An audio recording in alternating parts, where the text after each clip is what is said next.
I firmly believe that in the next 2 decades, advancements in AI and robotics will enable the complete automation of all jobs. Maybe some jobs will still exist where people are still working, but I feel like we will have the technical means to automate all jobs, and anyone working will be doing so hopefully for personal fulfillment reasons and not dumb things like being required to do so thanks to capitalism and/or the government. Throughout history, the relentless march of technological progress has reshaped our world, from the advent of the steam engine to the introduction of electricity and computers. Traditional job roles have vanished while new opportunities have emerged. We don't run the world with 90% of people working in farming like it was back in the 1790s in the USA. Today, less than 1% of workers are in the farming industry. Our population has boomed from less than 1 billion people a little over 200 years ago to over 8 billion today. AI and robotics represent the next wave of innovation, revolutionizing both physical and cognitive labor on an unprecedented scale. Of course, disruption on such a wide scale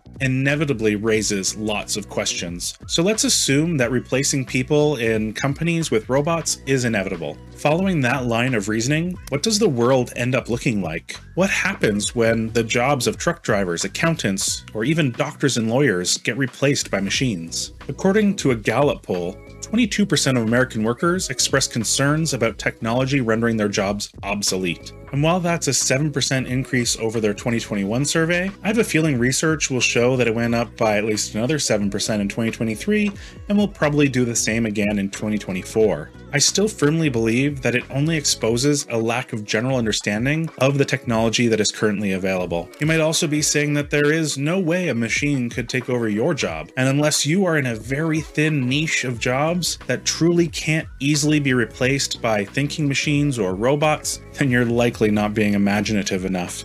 Some of the jobs commonly listed as low risk from automation include stonemasons, painters, plumbers, mechanics, mental health counselors, nurses, sports coaches, and scouts, marketing managers, human resources, firefighters, and urban planners. But when I look at that list, I can see a variety of technologies already being developed to potentially replace all of those jobs. A surprising recent example is Stack Overflow, which did a 28% staff reduction, and many people believe that a large part of that is due to the rise of AI. They couldn't foresee that ChatGPT and other large language models would be able to answer so many questions about how to program something in such a short period of time. The S-curve of advancement strikes again. What is the S-curve of advancement? The S-curve is a model that represents a life cycle of a product, or in this case, innovation. At first, there was the early development where we saw AIs like Watson appearing on Jeopardy! The expectation was that this technology was going to only be for research because it was super expensive, and so other than TV stunts, AI wouldn't be accessible to most people.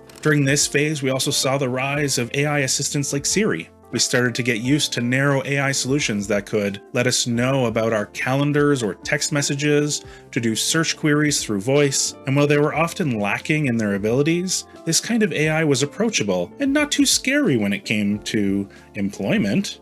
No one was going to replace their staff with a bunch of Siri interfaces, right? Then there was the rapid growth phase, where a new advancement from OpenAI and other companies opened the floodgates of AI for regular consumers. With as little as $20 per month, or even free in some cases, you could access an AI tool that had understanding more than just searching the web. Businesses started seeing the opportunities that might exist in these large language models and generative pre-trained transformers. We are living through the rapid growth phase now, where companies are trying to stick these new AI tools into everything. Ertopia has announced an e-bike that will have an OpenAI-powered ChatGPT integrated assistant built in. A smart e-bike, because that's what society really needs, right? Past economic transformations gave displaced workers time to retrain and to adapt, but the pace of AI threatens to outrun human workers struggling to catch up. This gap could trigger mass unemployment and inequality, with profits concentrating in fewer and fewer billionaire and trillionaire hands. And make no mistake, automation in the coming decades will reshape and shrink the job market substantially. Even traditionally safe professions face risks, as AI proves capable of analyzing legal cases, diagnosing illness, writing news articles, creating art, music, video, and more. The scale of disruption generates dystopian worries about permanent job destruction and social unrest. If the worker class gets hit the hardest, while the rich owner class profit from technologies wiping out jobs, backlash seems guaranteed. So are we doomed? Where's the optimism on everyone losing their jobs? As jobs get automated, concepts like universal basic income take center stage. Payments to all citizens, whether employed or not.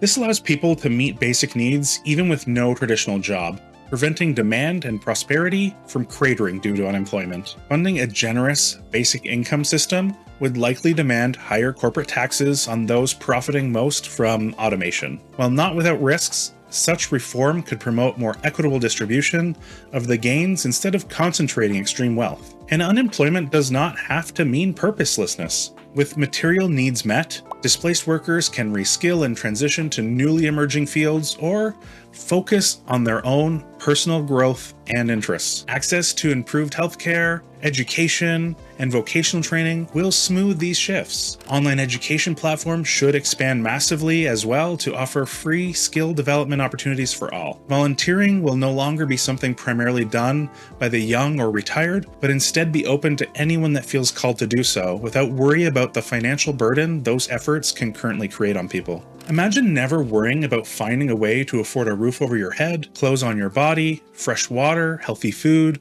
or access to learning and creative materials. While it may not be a utopia, I feel like it would immensely improve the mental health of so many people around the world. The first steps for developed economies will likely be the 30-hour work week, and eventually maybe even a 20-hour or 15-hour work week could become realistic. As productivity and efficiency surge thanks to automation, less total human labor input gets required to meet the material living standards. The key question remains whether society makes deliberate choices to guide the transformation in an equitable way, or simply allows businesses to automate solely to maximize profits. Updated social contracts, whether via tax reform, stronger safety nets, or redistribution programs, can distribute the dividends broadly and mitigate inequality. Rather than a threat to our way of life, automation could unlock unprecedented human potential. Freed from labor for survival alone, creativity and entrepreneurship may thrive in ways never before seen. Annual working hours could shrink while living standards still rise steadily. Lifespans lengthen as better healthcare gets universally accessible. This prosperity-filled scenario relies on political will and coalition building. Government and industry must proactively plan skills development programs, infrastructure investments, small business financing tools, and more. These automated machines controlled by AI are coming either way. Whether their disruption gets channeled towards more equitable prosperity or greater inequality remains our choice to make.